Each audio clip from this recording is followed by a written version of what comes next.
드디어 마지막 복이 나옵니다. 여러분, 팔복이 예수님이 첫 번째로 전하신 설교잖아요. 이게 얼마나 중요한 말씀인지 모른다. 처음 시작할 때 제가 그 말씀을 드렸어요. 이제까지 하나님께서 예수님을 통해서 전해주신 이 복, 이건 뭐예요? 성품이라고 했죠. 이 성품은 이 마지막 복에 다 이게 녹아 들어간다 생각하시면 돼요. 다 용해돼서 진정한 크리스찬의 모습이 무엇인가, 이걸 보여주는 거예요. 우리가 처음에 마음이 가난한 성품부터 시작해서, 그 다음에 뭐였죠? 애통한 자, 그 다음에 온유한 자, 그 다음에 뭐예요? 의에 줄이고 목마른 자의 얘기를 했어요. 그리고 긍휼히 여김, 심장이 끊어지는 것 같은 거. 그런 사람이 마음이 청결함을 결국 갖게 되고, 지난주에 뭐 배웠죠? 화평케 하는 자의 복을 배웠습니다. 그리고 이 모든 성품이 한데 어우러져서 나타나는 것이 뭐라고요? 바로 의를 위하여 핍박받는 모습이라 하는 것입니다. 이 복을, 이걸 외우려 하지 마시고 하나하나 내게 임하게 하여 주시옵소서 기도하는 마음으로 살아갈 때 결국 십자가를 진다는 것이 무엇인지 깨닫게 될 줄로 믿습니다. 이렇게 우리는 처음에 심령이 가난한 자의 복부터 시작해서 마지막에 의로 말미암아 핍박받는 자리에까지 올라가야 되는 거예요. 이 얘기를 하고 있는 거예요. 이게 바로 성화예요. 성화는 내 모습이 막 멋있어지고 내가 잘 되고 그게 아니라 결국 하나님의 예수 그리스도의 십자가를 지는 것이라는 사실을 믿으시기 바랍니다. 그래서 우리는 항상 점검해 봐죠. 나는 지금 어디 있는가? 마음이 가난한 자, 그걸 이제 시작했는가? 그것도 중요해요. 우리가 항상 분명히 두 가지는 신앙생활에서 알아야 될 것이 있어요. 그 첫 번째가 뭐냐면, 나는 하나님의 일을 할 때는 항상 어디서부터 심령이 가난한 자의 위치에 서야 된다는 거예요. 그때야지 하나님이 부르심을 받고 일을 시작하게 될 줄로 믿습니다. 그리고 또 하나 중요한 건 뭡니까? 의를 위하여 핍박받는 자까지 성장해야 된다는 거예요. 그게 하나님의 뜻인 줄로 믿으시기 바랍니다. 사실 오늘 본문의 말씀만 보면 예수를 그냥 적당히 믿고 복받고 살아가겠다 생각하는, 그렇게 생각하는 많은 교인들에게는 도전이 되고 어떤 의미에서 충격을 주는 말씀이에요. 제가 마지막 때도 이 얘기를 할 거예요. 과연 이상적인 그리스도인의 삶, 크리스찬의 삶이라는 건 뭘까? 하나님이 원하시는 거예요. 이건 뭐라고 생각하세요? 이상적인, 하나님이 원하시는 크리스찬의 삶이라는 게 뭔가 하는 거예요. 많은 사람들이 이렇게 생각할 수가 있어요. 예수 믿고 구원받고 교회 다니고 어느 순간에 직분 받고 뭐 단기 선교 1년에 한 번쯤 갔다 오고 이렇게 하다가 그냥 행복하게 천국 가는 것, 이게 그리스도인의 삶이 아니냐? 성경은 그렇게 말하고 있지 않다는 거예요. 그럼 정말 하나님이 원하시는 그런 이상적인 그리스도인의 모습은 무엇이냐? 여러분, 벚꽃 핀 거 보셨죠? 얼마나 아름답습니까? 확 피잖아요. 그러다가 질 때는 어떻게 져요? 하루아침에 완전히 집니다. 참 자연의 신비 같죠? 질 때는 아름답구나 감탄하게 되는 거예요. 무슨 얘기냐? 우리 그리스도인이 가장 축복받을 때가 언제인 것 같아요? 여러분의 믿음이 가장 좋고, 여러분이 은혜 충만하고 성령 충만하고 하나님께 최고로 영광 돌릴 때인 줄로 믿으시기 바랍니다. 그리고 그때 십자가를 지는 거예요. 바로 그때 십자가를 지는 사람이 의로운 삶을 사는 거예요. 이걸 알아야 돼요.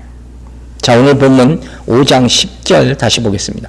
의를 위하여 박해를 받은 자는 복이 있나니. 또 역설이죠. 팔복이 다 역설이에요. 천국이 그들의 것입니다. 영어 성경 보면 Blessed are those who have been persecuted. 박해죠. persecute for the sake of righteousness. For theirs is the kingdom of heaven. 우리가 박해라는 아주 중요하고 어려운 단어를 오늘 대하게 되는 거예요. 이건 뭐가 박해입니까? persecution이라는 단어. 오늘 아침 우리 이진이한테 물어봤더니 모르더라고요. suffering 하면 대부분 알죠. 고난이죠. 그것과 persecution은 의미가 다른 거예요. 무엇보다도 이건 뭐예요? 상대가 있는 거죠. 누구로부터 뭔가 피해를 내가 당하는 거예요. 핍박을 당하는 거죠. 여러분 인생 살면서 그려본 적이 있을 거예요. 그죠?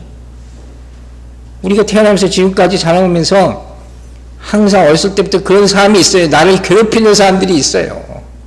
어렸을 때 학교 다닐 때부터 시작해서 직장에서 따돌림하고 뭐 어렵게 굴고 나를 매를 치려고 그러고 이런 사람이 있다는 거예요.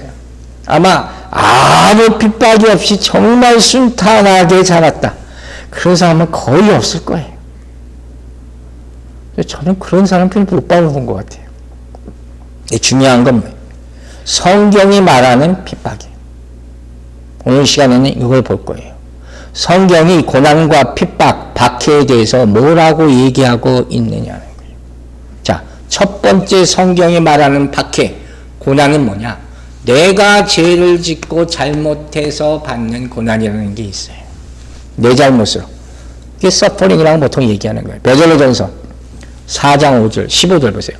너희 중에 누구든지 살인이나 도둑질이나 악행이나 남의 일을 간섭하는 자로 고난을 받지 말려니와. 이런 악한 행동을 짓고 그 고난이 그 결과로 말미암아 내게 고난이 닥치는 경우가 있어 없어요? 있다는 거예요. 의외로 굉장히 많습니다. 여러분.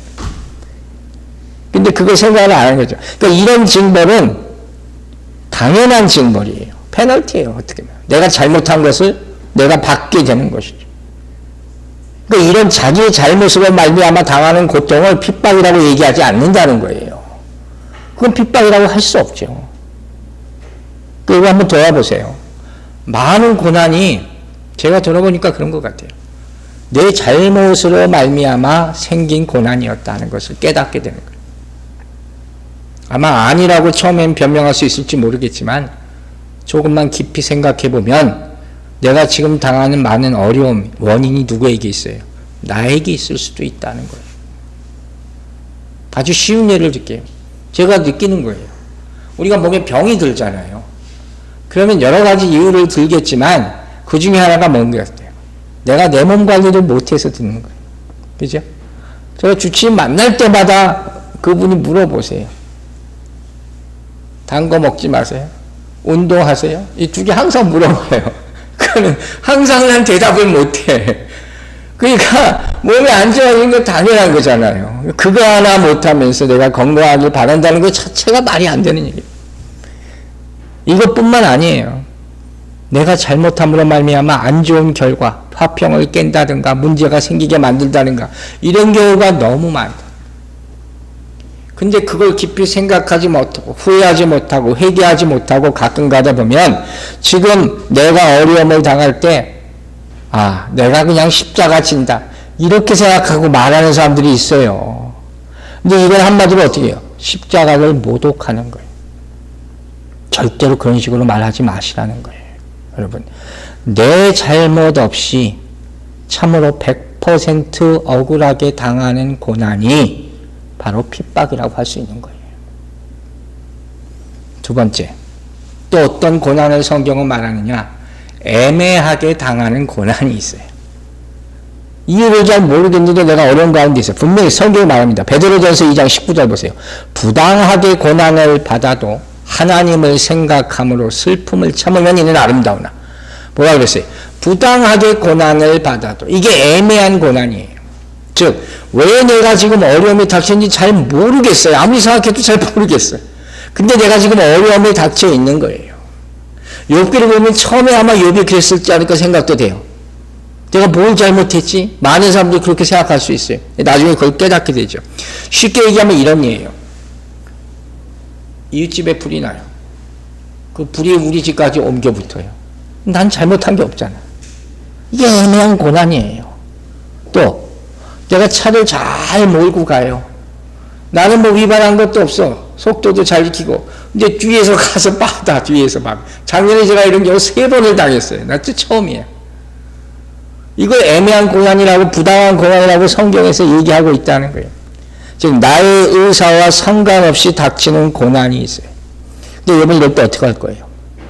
왜 이런 일이 생깁니까? 또 하나님한테 불평하지 마시기 바랍니다. 그 이유를 간단하게 오늘 얘기해 줄게요. 왜 이런 내가 예측하지 못한 나와 상관없는 것 같은 고난이 생기는 이유가 뭔 것 같아요?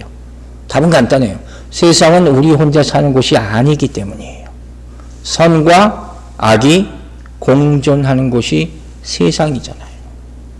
그러니까 때로 내가 아니라도 누군가가 옳은 일을 하지 않을 수가 있어요. 또 실수도 할 수 있어요. 나도 똑같은 거예요. 그런 말미암아 나나 누군가가 어떻게 해요? 무고한 희생자가 될 수 있다는 사실을 기억하시기 바랍니다. 지금 우크라이나에서 일어나고 있는 전쟁 같은 경우도 정말 안타까운 생명들이 얼마나 죽어가고 있습니까? 그들이 뭘 잘못했는데 이런 모습을 우리 세상에서 볼 수가 있다는 거예요.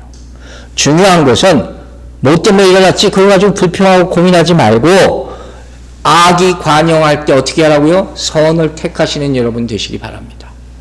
이게 가장 중요한 거예요. 이것이 고난을 극복하고 어떤 고난이든 간에 최후 승리를 얻게 되는 비결인 줄로 믿으시기 바랍니다. 이렇게 우리의 잘못으로 말미암아 당하는 고난이 있고 애매하게 이유 없이 당하는 고난도 우리 인생 가운데 있어요.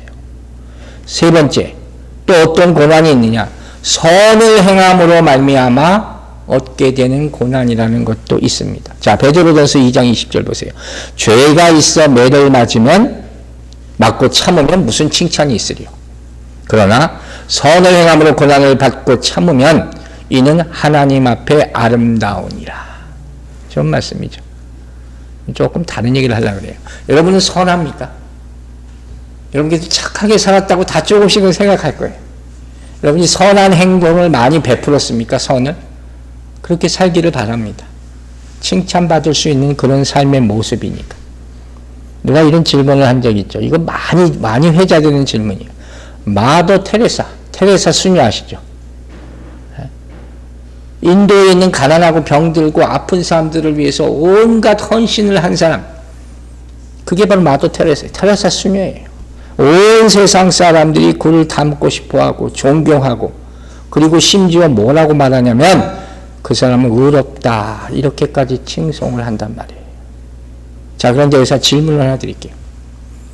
많은 사람들이 테레사 수녀를 향해서 저 사람 의로운 사람이다 했을 때 그 의롭다는 것과 성경이 말하는 righteousness, 의로움이 같은 의로움이냐는 거예요. 그렇지 않다는 거예요. 성경은 분명히 그걸 구별해서 얘기합니다. 오늘 본문이 얘기하는 것이 우리에게 받아들이기 힘든 것이 뭐냐면 우리가 하나님의 의를 받으면 어떻게 되는 거예요? 세상이 칭찬을 받는 것이 아니라 핍박을 받게 된다. 이게 성경 말씀이에요. 즉 테레사 수녀가 정말 귀하고 거룩한 일들을 많이 했죠. 고귀하고 아름다운 일들을 많이 했지만 그 일이 하나님 앞에서 의로 여겨지지 않는다는 거예요. 이걸 구별하시라는 거예요. 왜? 하나님 앞에서 의로 카운트되는 수 있는 것은 뭐밖에 없어요? 예수 그리스도의 의밖에 없음을 믿으시기 바랍니다. 이게 그렇게 신앙의 정수예요. 오로지 하나님의 은혜로 말미암는 거지. 내가 아무리 공로와 공덕을 쌓아도 그걸 하나님이 보시기에 의롭다 하지는 않는다 하는 거예요. 네 번째, 그래서 우리는 성경에서 말하는 오늘 본문에 나오는 의를 위해서 당하는 핍박을 보게 되는 거예요. 베드로전서 3장 보세요. 13, 14절. 또 너희가 열심으로 선을 행하면 누가 너희를 해하리요. 그러나 의를 위하여 고난을 받으면 복이 있는 자니 그들이 두려워하는 것을 두려워하지 말며 근심하지 말고. 나오잖아요. 의를 위하여라는 건 뭐예요? For the sake of righteousness. 의 때문에, 의로움 때문에, 의로 말미암아 하나님의 의를 실천하기 위해서 내가 핍박받고 고난받는다는 얘기예요. 예수님께서 분명히 얘기하셨어요. 의를 위하여 핍박받는 자는 고난이 있다고 그랬지 그냥 세상에 핍박받는 자가 고난이 있다고 얘기하지 않으셨다는 거예요. 복이 있다고 말하지 않으셨다는 거예요. 많은 사람들이 그걸 착각한단 말이에요. 내가 지금 어려운 가운데 있어. 이 교회를 조금 다니다 보니까 이게 내가 의로워서 받는 그런 핍박인가? No. 함부로 그렇게 생각하지 말라는 거예요. 단순한 박해나 축복이 그게 하나님이 나에게 복 주신 것이 아니라는 거예요. 여러분 지금 세상을 보세요. 지금 세상도 고통받고 박해받는 사람들이 얼마나 많습니까? 개인이나 단체나 국가를 통해서 얼마나 많아요. 그러나 그들이 어려움을 당하는 이유가 뭐예요? 정당한 것도 있지만 정당하지 못한 것도 있잖아요. 이걸 생각할 수 있어야 돼요. 여러 가지 이유가 있어요. 우리가 핍박받는 것은. 우리 신앙적 관점으로 볼 때 회개하지 않아서. 제가 가장 먼저 떠올렸던 거예요. 또 미리 준비하라고 그렇게 말씀하셨는데 준비하지 않아서. 그것도 환난 가운데 이유가 될 수 있죠. 또 뭐가 되겠어요? 진리를 깨닫지 못해서 어리석다 하는 거죠. 이런 것들이 다 우리가 핍박받을 수 있는 이유가 되는 거예요. 또 크리스찬들이 세계 곳곳에서 여러 가지 이유로 말미암아 고통받고 핍박받고 있지만 그게 다 의를 위해서 핍박받는다고 말할 수 없다는 거예요. 이것도 우리가 알아야 된다. 세상을 보세요. 어떤 사람은 내가 사회, 민족과 국가를 위해서 내가 목숨을 바치고 희생하겠다 이렇게 얘기하면 실제로 죽는 사람도 있어요. 그가 그것이 하나님의 축복인가? 그렇지 않을 수 있다는 거예요. 왜? 세상의 진리는 항상 상대적이기 때문에. 하나님의 진리는 하나잖아요. 예수 그리스도 한 길밖에 없잖아요. 세상의 진리는 다 틀려요. 내가 옳다고 생각하면 저 사람이 옳다고 생각하지 않을 수가 있다는 거예요. 아주 쉬운 예가 뭔지 아세요? 한국과 일본이 맨날 싸우잖아요. 왜 싸워요? 서로 옳다고 진리라고 생각하는 게 너무 상반된 그 안에 민족 감정이라는 게 있잖아요. 한국 사람이 다 옳다고 당연히 국민 100%가 옳다고 이러는 거 일본 사람은 100%고 그르다고 생각할 수 있단 말이에요. 그게 의롭다는 게 아니에요. 즉 내가 아무리 옳다고 여겨도 그게 다 옳은 게 아니고 하나님이 의롭다 여기시는 것이 아니라는 거예요. 그런 신앙을 가지고 있으면 그 신앙은 잘못된 신앙이라는 거예요. 점점 좁혀가는 거예요. 자, 그렇다면 이제 보세요. 의를 위해서 핍박받는 사람이 복이 있다. 과연 이게 뭘 뜻하는 거냐? 11절에 해답이 있어요. 마태복음 5장 11절. 나로 말미암아 너희를 욕하고 박해하고 거짓으로 너희를 거슬러 모든 악한 말을 할 때에는 너희에게 복이 있나니. 처음에 뭐라고 했어요? 나로 말미암아. 나가 누굽니까? 예수님이죠. 예수 그리스도로 말미암아. 의로 말미암아. 예수 그리스도로 말미암아. 즉 의를 인하여 고난받는다는 것은 누구를 인하여? 예수님을 인하여. 하나님을 인하여 고난을 받는다 하는 거예요. 성경에는 예수 그리스도 하나님을 인하여 고난받은 두 가지 예가 아주 티피컬한 예가 있습니다. 구약에서는 이 말씀이 나올 때마다 예로 드는 인물이 하나 있어요. 여러분 한번 예상해 보세요. 내가 의로운 일을 행해서 핍박을 받게 됐어. 심지어 죽게 됐어. 그 예가 누군지 아세요? 창세기 처음에 나와요. 아벨. 이 사람 스토리 잘 아시잖아요. 요한일서 3장 12절에 아벨의 의로움을 이렇게 설명하고 있어요. 가인과 같이 하지 말라. 그는 악한 자에게 속하여 그 아우를 죽였으니 어떤 이유로 죽였느냐? 자기의 행위는 악하고 그의 아우의 행위는 의로움이라. 그렇잖아요. 성경 다 읽어봐야 돼요. 해석이 다 나온다 그랬잖아요. 가인과 아벨은 의롭고 가인은 어떻다고요? 악하다. 불의하다. 설명을 하고 있잖아요. 왜 이렇게 된지는 아시죠? 아벨은 의로운 제사를 드렸고 가인은 자기가 생각하는 그 제사를 그대로 드렸어요. 그 결과 뭐예요? 하나님께서 가인의 제사는 받지 않으시고 아벨의 제사만 받게 되지 않습니까? 누가 이런 가정을 얘기하더라고요. 만약에 하나님이 그냥 둘 다 받지 않으셨으면 최소한 둘은 싸우진 않았을 거 아니죠. 이런 논리는 말도 안 되는 논리예요. 이건 마치 뭐 같은 거냐면 나도 죄인이지만 너도 죄인이니까 괜찮다. 이런 바보 같은 논리. 그런 논리에 휩쓸리지 마시기 바랍니다. 둘 다 지옥 가겠다는 건 똑같은 얘기예요. 자, 중요한 얘기가 지금부터 나오는 거예요. 여러분 잘 보세요. 이 가인과 아벨의 스토리에서 이 중요한 게 그 결과가 뭐예요? 이 스토리의 결과. 가인이 아벨을 죽였다는 것? 그게 아니에요, 여러분. 자, 보세요. 하나님이 가인의 제사는 받지 않았죠. 너는 불의한 자다 얘기하잖아요. 바로 이거예요. 제가 답을 얘기했어요. 어떻게 된 거예요? 이 순간부터 가인은 불의한 자, 아벨은 의로운 자로 결정지어지게 되는 것이에요. 여러분 이 순간을 잊지 마시기 바랍니다. 어느 순간에 하나님의 의대로 살지 않음으로 말미암아 나는 불의한 자가 될 수가 있게 되는 거예요. 그러고 나서는 당연히 불안한 인생을 살 수밖에 없는 거죠. 화가 나고 시기질투하게 되고, 그래서 자기 부을 참지 못하니까 그 화를 어디다 퍼부어요? 자기 동생한테 퍼붓잖아요. 그게 바로 최초의 살인이 되고 마는 것이죠. 그래서 성경은 분명히 얘기합니다.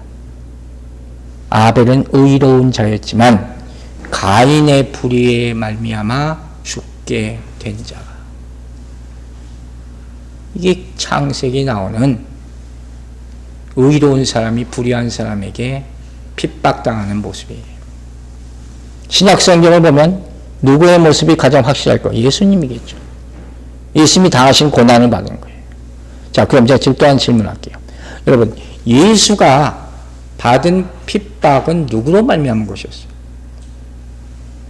여러분이 그냥 예상하지 말고 성경이 말하는 그걸 한번 좁혀서 생각해 보세요. 누구로 말미암아 핍박당했습니까?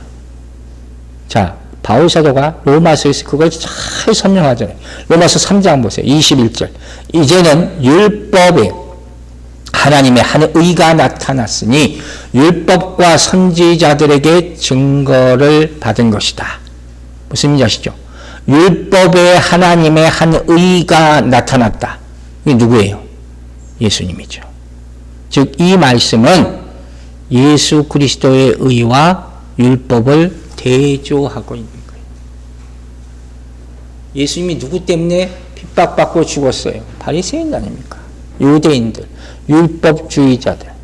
즉, 이 말은 예수 그리스도의 의로 말미암아 구원받은 사람들은 율법으로 인간의 의를 만들어 보겠다는 사람들에 의해서 결국 핍박받고 고난받을 수밖에 없습니다.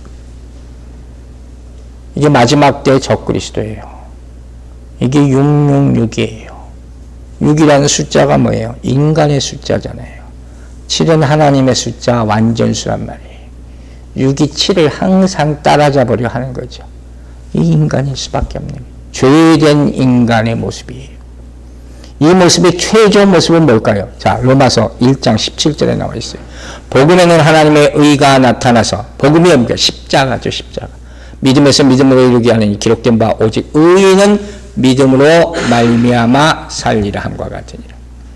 믿으시면 아멘 하시기 바랍니다. 그죠? 이 말씀으로 우리가 믿고 구원받는 거예요. 결론적으로 의에 대한 핍박의 완전한 예가 뭐라고요? 십자가란 말이에요. 결국 이 얘기는 십자가를 칠 수밖에 없다는 얘기를 하는 거예요. 예수님께서 이런 말씀하셨어요. 요한복음 19장 4절과 5절 보겠습니다. 빌라도가 다시 밖에 나가 말하되 보라, 이 사람을 데리고 너희에게 나오니 이는 내가 그에게서 아무 죄도 찾지 못한 것을 너희로 알게 하려 함이라고 하더라. 빌라도도 예수님을 죽이려고 하는 사람들이 죽이려 하는데 뭐 죄가 없다는 걸 알았다는 거예요. 근데 그 다음에는 예수님의 반응이 나와요. 5절 보여주세요. 이에 예수께서 가시관을 쓰고 자색 옷을 입고 나오시니 이게 무슨 소리예요? 난 죽겠다는 거예요. 빌라도도 이 사람 죄 없는 사람이에요. 그런데 왜 가시관을 왜 써? 난 십자가를 질 준비가 되어 있습니다 하는 거예요. 여기에 대해서 빌라도가 얘기하는 거예요. 그들이 말하되 보라, 이 사람이로다 하면 유명한 얘기예요. Behold this man. 이 사람을 보라 하는 거예요. 많은 설교의 타이틀을 써줍니다. 이 사람을 보라. 이게 뭘 보라는 거예요? 이 사람 젊고 유능하고 능력 많고 사람에게 인기까지 있는데 왜 죽으려고 하느냐? 왜 죽으려고 합니까? 예수님 왜 죽어야 됩니까? 하나님의 의를 위해서요. 이게 십자가예요. 여러분 이렇게 할 수 있겠습니까? 우리가 이 얘기를 하는 거예요. 이걸 자발적 고난이라고 얘기하는 거예요. 빌라도까지 얘기잖아. 이 사람 죽을 이유가 하나도 없는 사람인데 왜 자기가 죽겠다고 하느냐 하는 거예요. 이게 바로 자발적 고난이에요. 의를 위하여 핍박받는 거예요. 여러분 아실 거예요. 세상에서 주는 환난과 핍박, 이거 피해 나갈 수 있는 길이 다 있어요. 우리는 그거 압니다. 우리 신앙생활 하면서 내가 예수를 믿는다고 하지만 온전한 신앙을 가진 사람이 몇 명이나 되겠습니까? 조금이라도 어려움이 생기고 나에게 불이익이 닥치게 되면 그것에 대해서 입을 다물 거예요. 세상을 비판하지 않은 거예요. 그럼 적당하게 양다리 걸쳐서 살아간다는 거예요. 이렇게 되면 내가 칭송은 받지 몰라도, 받지 않을지 몰라도 칭찬받으면서 살아갈 수 있다는 거예요, 여러분. 이런 유혹이 세상에 얼마나 많은지 아세요? 정말 많은 이런 유혹이에요. 저한테도 이런 유혹이 정말 많았어요. 돈을 얼마를 주겠다는 얘기까지 하고. 가만히 좀 있어요. 그런데 누가복음 6장을 보면 예수님께서 이렇게 말씀하세요. 6장 26절 보세요. 모든 사람들이 너희를 칭찬하면 화가 있도다. 그들의 조상들이 거짓 선지자들에게 이와 같이 하였느니라. 이런 말씀하시기 바랍니다.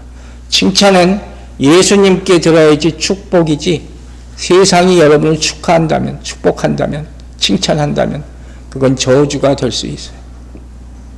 이걸 분별하시라는 거예요. 왜? 예수님께서 이렇게 또 말씀하셨어요. 누가복음 16장 15절 보세요. 예수께서 이르시되 너희는 사람 앞에서 스스로 옳다 하는 자들이나 너희 마음을 하나님께서 아시나니 사람 중에 높임을 받는 것은 하나님 앞에 미움을 받는 것이니라. 찔림이 있는 말씀이죠. 즉 이런 거예요.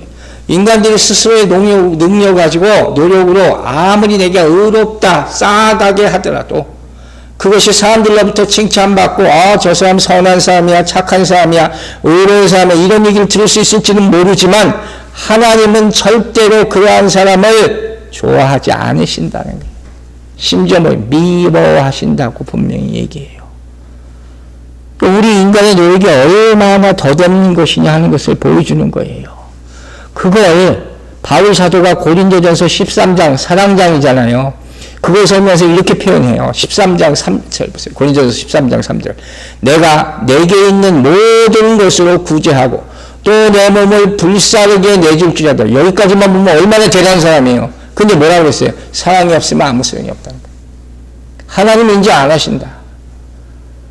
누가 이렇게 할 수 있어요? 내 모든 것을 다 바쳐주고 심지어 내 몸을 불사르게 하기까지 정말 의로운 사람같이 보이잖아요. 그러나 하나님의 사랑, 예수 그리스도의 사랑, 십자가 지는 그 희생의 사랑이 없다면 아무것도 아니다. 이걸 깨닫는, 이게 복음이에요. 여러분 생각해 보세요. 여러분이 세상에 나가서 예수 믿는 것을 혹시 부끄러워하지 않습니까? 적당히 숨기지 않습니까? 만약 그렇다면 나중에 예수님을 만났을 때 예수님이 여러분을 어떻게 대할 것 같습니까? 여러분, 우리가 하나님을 부끄러워하면 하나님이 우리를 부끄러워하신다 그랬어요. 잊지 마시기 바랍니다. 그러나 만약에 여러분이 이 세상이 불의가 가득한 이 세상에서 우리가 말씀드린 대로 진짜로 의에 줄이고 목말라 있다면 또 이 타락한 세상 가운데서 하나님의 깨끗하고 거룩하심을 주장하며 산다면 세상이 우리를 비웃고 조롱할지라도 하나님의 상을 받게 될 줄로 믿으시기 바랍니다. 제가 청년들한테 항상 하는 얘기 중에 하나가 이런, 주의를 지키는 문제는 고민할 문제가 아니다. 제가 수도 없이 얘기했어요. 그냥 예를 들어서 친구들하고 막 놀러 가고 싶어. 근데 나는 주의를 지켜야 되겠다. 갔다 와서 갈게. 그러면 친구들이 뭐라고 그럴 거예요, 당연히. 저건 무슨 예배를 드리러 간다는 거야. 그러나 하나님이 가장 기뻐하시고 큰 복 주실 줄로 믿으시기 바랍니다. 이게 진정한 축복이에요. 이제 마지막으로 5번째 고난을 얘기합니다. 그건 뭐냐? 제가 처음에 생각 안 했다가 나중에 삽입한 거예요. 바로 하나님이 허락하신 고난. 우리에게 정말 필요한 핍박이죠. 제가 다시 한번 주석집을 안 보다가 한번 봤어요. 오래간만에 봤는데 거기 이렇게 나와 있더라고요. 핍박, persecution이라는 단어, 헬라어의 의미는 뭐냐면 디오코라는 단어를 쓰는데 이게 우리가 이제까지 들었던 누구로부터 조롱당하고 핍박당하고 위해를 당하고 이런 의미만 있는 것이 아니라 또 하나 중요한 의미가 있는데 그게 뭐냐면 누군가에 의해서 내가 자꾸 몰고 몰리는 거예요. 한쪽으로. 나를 자꾸 쫓아와. 내가 이쪽으로 가려고 그러는데 자꾸 한 방으로 자꾸 몰고 나가는 것. 이게 바로 디오콜. 이게 핍박의 의미더라고요. 온전히 당하는 거예요. 그리고 이 의미가 중요한 두 가지 의미가 있어요. 여기서 나오는 박해, 핍박의 의미는 첫째가 내가 그런 환난을 당하도록 허락한다는 거예요. 반항하지 않아. 또 하나는 그 환난과 핍박을 당하는 것을 견뎌낸다는 거예요. 자, 내가 이런 고난을 당해도 나 그것을 가만히 있고 그리고 그것을 이겨낸 사람 누가 생각납니까? 저는 바울 사도가 딱 떠올랐어요. 그죠? 바울이 자기의 고난을 고린도 후서에서 이렇게 표현하지 않습니까? 그거 중에 하나만 제가 인용을 할게요. 고린도서 11장 23절 보세요. 그들이 그리스도의 일꾼이냐 정신없는 말을 하거니와 나는 더욱 그러하도다. 내가 수고를 넘치도록 하고 옥에 갇히기도 더 많이 하고 매도 수없이 맞고 여러 번 죽을 뻔하였으니. 이 뒤로도 쭉 나오죠. 이건 어마어마한 고난이에요. 근데 바울은 이걸 어떻게 했어요? 불평하지 않고 자랑합니다. 왜? 자기가 자청한 고난이기 때문에. 베드로 사도는 이 핍박에서 이렇게 설명을 해요. 베드로전서 3장 12절 13절 보세요. 사랑하는 자들아 너희를 연단하려고 오는 불시험을 이상한 일 당하는 것 같이 이상히 여기지 말고 오히려 너희가 그리스도의 고난에 참여하는 것으로 즐거워하라. 그리고 뭐예요? 이는 그의 영광을 나타내실 때 너희로 즐거워하고 기뻐하게 하려 함이라. 이게 고난을 대하는 우리의 마음이어야 된다는 거예요. 여기 쓰이는 핍박이라는 단어는 우리가 이제까지 얘기했듯이 일반적으로 생각하는 것 같이 성도들 향해서 세상적인 막 비난하고 조롱하고 위해를 가하고 이런 것만이 아니라 뭐라고요? 하나님께서 당신의 백성들을 세상이 추구하는 반대 방향으로 몰고 가시는 하나님의 열심이에요. 그걸 볼 줄 알아야 되는 거예요. 왜 고난을 내가 감당해야 되는 이유가 바로 여기 있는 거예요. 우리가 세상으로 가지 않도록 딴 곳에서 헤매지 않도록 다시 하나님의 길로 인도하시는 가운데 생기는 일이 뭐라고요? 그게 고난이에요. 이 순간 제가 딱 떠오른 구절이 뭐냐면 바로 시편 23편이었어요. 여러분 시편 23편 일반적으로 우리가 어떻게 생각해요? 푸른 초장 쉴만한 물가로 인도하십니다. 너무 좋아하죠. 근데 이번에 깨달은 게 있어요. 꼭 그 얘기가 아니구나. 자, 시편 23편 3절을 보세요. 내 영혼을 소생시키시고 자기 이름을 위하여 어디로? 의의 길로 인도하시는도다. 의의 길이 어디예요? 핍박받는 길이에요. 편안하게 사는 곳으로 인도하신 데가 아니란 말이에요. 그러니까 이런 거예요. 자꾸 목자의 손길, 지팡이로부터 벗어나고 도망치려는 그런 양떼를 쫓아가는 목자.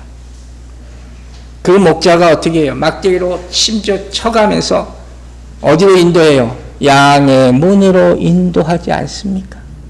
그 가운데 생기는 모든 일이 박해요, 핍박이요, 고난이라는 거예요. 그래서 주님이 우리에게 뭐라고 말씀하십니까? 좁은 문으로 들어가라. 그게 양의 문이에요. 그러나 그리로 매를 맞아가면서 갈 때 어디로? 생명의 문으로 들어가게 될 줄로 믿으시기 바랍니다. 이게 우리의 고난이에요. 감당할 수 있겠죠? 결과를 알면 감당할 수 있을 줄로 믿습니다. 오늘 말씀을 정리할게요.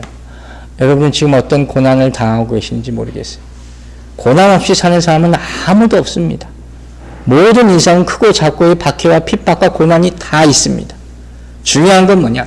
내가 고난 당한다, 당하지 않는다가 아니라 내가 당하고 있는 고난의 성격이 무엇인가 그걸 알아야 되는 거예요.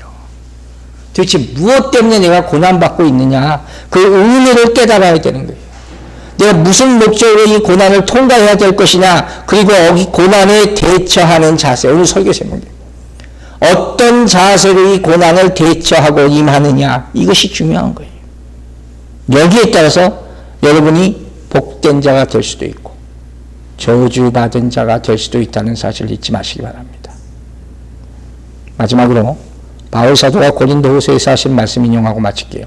고린도후서 3장 9절 말씀이 제가 좋아하는 말씀 가운데 하나예요.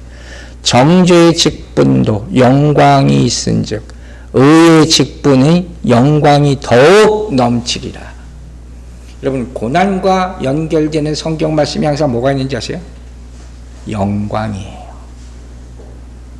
고난을 극복하면 영광이 있음을 믿으시기 바랍니다. 제가 서두에서 얘기했죠. 가장 이상적인 그리스도인의 삶의 모습은 뭐냐? 나는 이렇게 편안하게 생활했어요. 나는 왕년에 이렇게 잘 살았어요. 이게 아니에요. 성경이 얘기합니다. 고린도전서 3장 좀 더 읽어보세요. 영광에서 영광으로. 무슨 말인지 아시겠어요? 우리가 예수 처음 만났을 때 영광입니다. 아멘입니까? 마지막 때도 영광이에요. 그렇게 되기 위해서 어떻게 해요? 이 세상에 살면서 여러 가지 박해와 핍박을 당하면서 나의 영과 혼과 육이 연단돼서 주님의 영광을 위해서 단 한 번이라도 쓰임받고 이 세상을 미련 없이 떠나는 거죠. 그죠? 꽃이 확 폈다가 한꺼번에 지는 것 같이 그런 삶을 살게 되기 바랍니다. 그런 삶이라면 주님 앞에 갔을 때 절대로 부끄럽지 않게 될 줄로 믿습니다. 오늘 이 시간부터 어떤 박해의 자리라도 담대하게 하나님의 의를 구하며 나아갈 수 있게 되기를 주의 이름으로 축원합니다. 기도하겠습니다. 아버지 하나님 감사합니다. 의로 말미암아 핍박받는 자, 예수 그리스도로 말미암아 핍박받는 자, 그에게 복이 있다 하셨습니다. 우리의 상황이 어떻다 할지라도 하나님의 의가 임할 때 감당할 수 있는 고난이 될 것이고 하나님의 영광을 나타내는 자리가 되게 하여 주실 줄로 믿습니다. 이 말씀 우리 삶과 동떨어진 말씀이 되지 않게 하여 주시고 하나하나 곱씹어보면서 우리 삶을 되돌아보고 앞으로 주님 주실 영광을 바라보면서 소망을 가지고 지금의 핍박과 고난을 이겨내는 주의 제자들 되게 하여 주시옵소서. 감사드리며 예수 그리스도의 이름으로 기도했습니다. 아멘.